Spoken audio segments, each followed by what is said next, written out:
Olá! Hoje a gente vai mergulhar numa história bem complicada. Uma negociação financeira que está colocando, de um lado, um dos maiores bancos regionais do Brasil e, do outro, o governo federal. E olha, tem bilhões de reais em jogo aqui. Pois é, a pergunta no centro de tudo é essa. De um lado, a gente tem a salvação de uma instituição financeira importante, e do outro, o controle de uma verdadeira fortuna, uma que financia a capital do país. Ok, vamos entender essa história. A gente vai passar por esses 5 pontos aqui, começando pelo acordo que basicamente deu o pontapé inicial em toda essa confusão. Tudo começa com uma oferta de resgate. Só que não é um resgate qualquer, não. Ele vem com uma condição, digamos, bem salgada. Então, vamos lá. O ponto crucial é o seguinte: o governo federal chega e diz que salva o BRB, ótimo, né? Mas, em troca, quer o controle de um fundo gigantesco que pertence ao Distrito Federal. É uma troca de poder e de dinheiro, com consequências, assim, enormes para todo mundo envolvido. Mas, afinal, como é que o BRB chegou nesse ponto? Para entender isso, a gente precisa dar um passo para trás e olhar para a queda de um outro banco, o Banco Master. No começo, o prejuízo direto do BRB, vindo daqueles ativos podres que ele comprou do Banco Master, era de 2 bilhões de reais. É muito dinheiro, claro, mas, em tese, seria algo administrável para um banco desse porte. E é aqui que a história dá uma virada de 180 graus.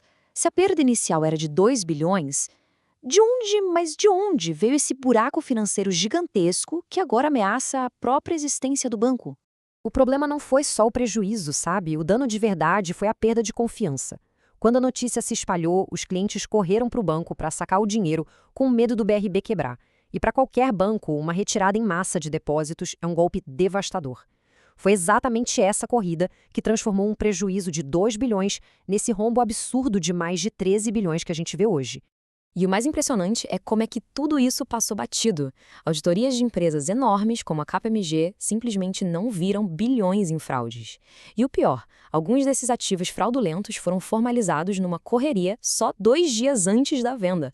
Um sinal bem claro de que tinha alguma coisa muito errada ali. Agora vamos mudar de lado e olhar para outra parte desse acordo. O que está em jogo? O que é esse fundo que Brasília está sendo pressionada a entregar? Esse número aí é o valor do Fundo Constitucional só para este ano. É um valor astronômico, que já dá uma ideia da importância desse dinheiro todo para o funcionamento da capital. Esse fundo existe desde que Brasília é Brasília, basicamente para bancar os serviços públicos da cidade. Pensa que é como o governo federal paga para manter a infraestrutura do lugar onde ele mesmo funciona.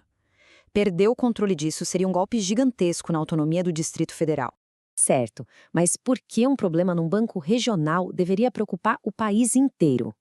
Bom, a resposta para isso tem um nome: risco sistêmico. O risco sistêmico é basicamente a ideia de que o sistema financeiro é como uma fileira de dominós. Se uma peça importante cai, ela pode acabar derrubando todas as outras junto. A imagem é bem clara, né? A quebra do BRB poderia ser o primeiro dominó a cair.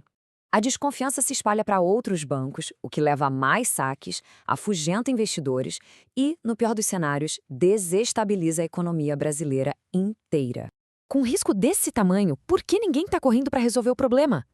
A resposta é um jogo bem perigoso de empurrar a responsabilidade com a barriga. A lógica é simples e, ao mesmo tempo, muito perigosa. Ninguém quer se meter para não acabar virando responsável pelo problema. Se não dá para culpar outra pessoa, a melhor estratégia, para muitos, é simplesmente não fazer nada. E é exatamente isso que está acontecendo. Os políticos locais não querem assumir essa responsabilidade. O Fundo Garantidor de Crédito, que já se queimou uma vez com o Banco Master, está com o pé atrás. E os bancos privados, esses estão se mantendo o mais longe possível de toda essa confusão. E isso tudo nos deixa com a pergunta final. Num sistema financeiro em que está tudo interligado, até quando dá para tratar a crise de um único banco como um problema isolado, antes que ela ameace derrubar o castelo de cartas inteiro?